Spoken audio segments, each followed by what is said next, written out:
আসসালামু আলাইকুম। বাংলাদেশের বড় বড় দুইজন সেলিব্রিটি তারা আর কি নিজেদেরকে দাবি করে তারা সেলিব্রিটি। তো তাদের উদ্দেশ্যে যে আমার বড় ভাই কিছু বলবে, তো আপনারা শুনুন বড় ভাই কি বলে। আসসালামু আলাইকুম। সবাই কেমন আছেন? আশা করি সবাই ভালো আছেন।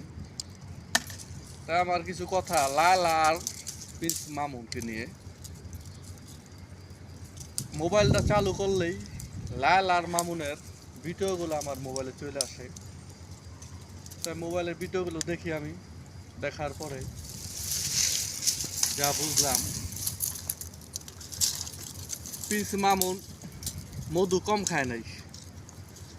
মধু খাইতে খাইতে এখন আর মধু ভালো লাগে না প্রিন্স মামুনের। এখন মধু কমে গেছে, এখন আর লালাকে ভাল লাগে না। তাই লালাও